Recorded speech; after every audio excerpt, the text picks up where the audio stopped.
கர்த்தர் நல்லவர். இந்த வருடத்தில் கர்த்தர் சொன்ன வாக்குத்தத்தத்தை நிறைவேற்ற அவர் வல்லவராயிருக்கிறார், நல்லவராயிருக்கிறார். நாம் விசுவாசிக்க வேண்டும். விசுவாசித்தால் தேவனுடைய மகிமையை காண்போம் என்று சொல்லியிருக்கிறார். கடந்த வாரத்தில் உத்தமம் நம்மை காக்க வேண்டும். தாவீது ஜெபிக்கிறார், உத்தமம் நேர்மம் என்னை காக்க கடவுள் என்று சொல்கிறார். கர்த்தர் உத்தமருக்கு உத்தமராகவும் புனிதருக்கு புனிதராகவும் இருக்கிறார். உத்தம இருதயத்தோடு அவரை நாம் சேவிக்கிற பொழுது கர்த்தர் தம்முடைய வாக்குத்தத்தத்தை நம்முடைய வாழ்க்கையில நிறைவேற்ற வல்லவராக இருக்கிறார். அவருடைய வல்லமையை வெளிப்படுத்த அவர் வல்லவரும் நல்லவருமாக இருக்கிறார். இந்த நல்ல சங்கீதத்திலிருந்து நாம் கர்த்தருடைய வார்த்தையை நாம் தியானிப்போம். சங்கீதம் 91வது சங்கீதம் 5வது வசனத்திலிருந்து 10வது வசனம் வரை. சங்கீதம் 91 5லிருந்து 10 வரை உள்ள வசனம். இரவில் உண்டாகும் பயங்கரத்திற்கும் பகலில் பறக்கும் அம்புக்கும் இருளில் நடமாடும் கொள்ளை நோய்க்கும் மத்தியானத்தில் பாழாக்கும் சங்காரத்துக்கும் பயப்படாதிருப்பாய். உன் பக்கத்தில் 1000 பேரும் உன் வலதுபுறத்தில் 10,000 பேர் விழுந்தாலும் அது உன்னை அணுகாது. உன் கண்களால் மாத்திரம் நீ அதை பார்த்து துன்மார்க்கருக்கு வரும் பலனை காண்பாய். எனக்கு அடைக்கலமாய் இருக்கிற உன்னதமான கர்த்தரை உனக்கு தாபரமாக கொண்டாய். ஆகையால் பொல்லாப்பு உனக்கு நேரிடாது, வாதை உன் கூடாரத்தை அணுகாது. இந்த சங்கீதம் மோசேயினால் எழுதப்பட்ட சங்கீதமாக இருக்கிறது.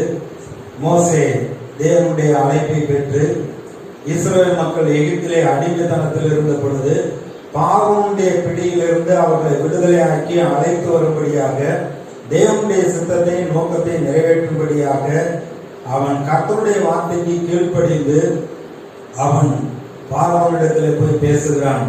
ஆனால் பார்வோன் இஸ்ரவேல் மக்களை கர்த்தரை ஆராதிக்கும்படியாக அனுப்ப மனம் இல்லாமல் தன்னுடைய இருதயத்தை கடினப்படுத்திக் கொண்டிருந்த பொழுது கர்த்தர் மோசேயின் மூலமாக அநேக அற்புதங்களை செய்தார். அங்கே இஸ்ரவேல் மக்களை விடுதலையாக்கும்படியாக பார்வோன் அனுப்பி விடுகிற வரைக்கும் அங்கே 10 வாதைகள் வந்தது என்று சொல்லப்பட்டிருக்கிறது. அது மாத்திரமல்ல, இஸ்ரவேல் மக்களை அவர்களை வழிநடத்தி வந்த பொழுது மற்ற கானான் தேசத்து ராஜாக்கள் இஸ்ரவேலரோடு கூட யுத்தம் பண்ண வந்தார்கள். இவர்கள் உடன்படிக்கை மக்கள், ஆபிரகாமுடைய சந்ததி.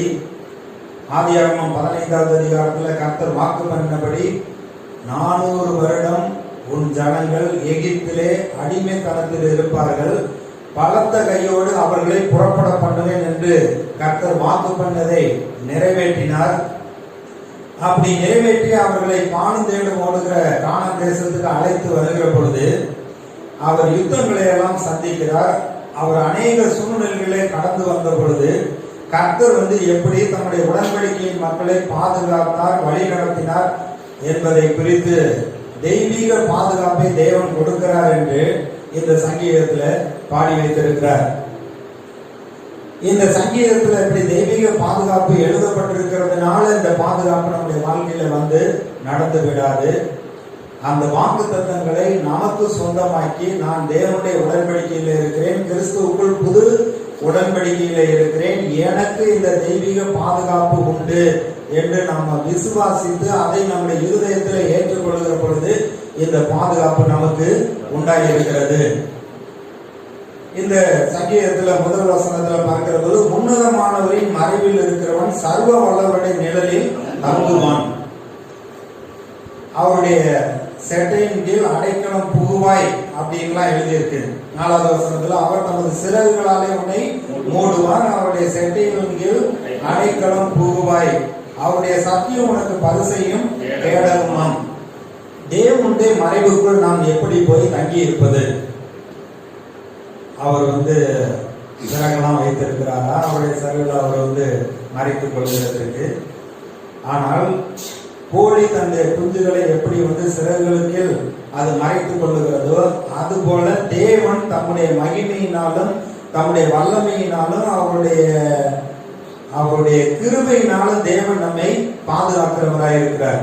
இயேசு எருசலேமுக்கு பார்த்து அதற்காக அவர் கண்ணீர் விட்டு அழுத பொழுது, எருசலேமே எருசலேமே, உனக்கு கிடைத்த இந்த நாளிலும் உன் சமாதானத்துக்கு ஏற்றவைகளை அறிந்திருந்தாயானால் உனக்கு நலமாய் இருக்குமே.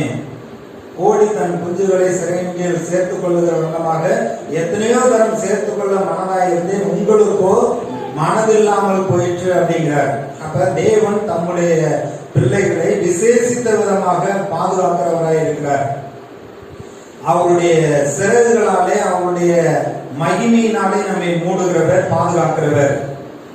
மத்தேயு 17வது அதிகாரத்துல இயேசுவும் யோவானும் யாக்கோப்பும் அங்கே ஜெபிக்கிறதுக்கு மறுரூப மலையில போய் ஜெபித்துக் கொண்டிருந்த பொழுது கர்த்தருடைய மகிமை அவர்கள் மேல் நிழலிட்டது.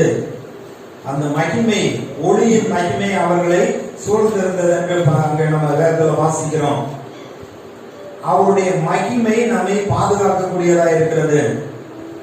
சவுல் இயேசுவை பின்பற்றவர்களை துன்பப்படுத்தும்படியாக தமஸ்குவுக்கு உள்ள ஜெபாலயத்துக்கு நிருபங்களை வாங்கி கொண்டு குதிரை மீது செல்லுகிறார். ஆனா வர வழியிலே கர்த்தர் அவரை சந்திக்கிறார். ஒரு ஒளியுள்ள மேகம் அவர்களை சுற்றி பிரகாசித்தது. அந்த ஒளியுள்ள மேகத்துல இவனுடைய கண்கள் பார்வை அடைய முடியாமல் குருடாகிவிட்டது.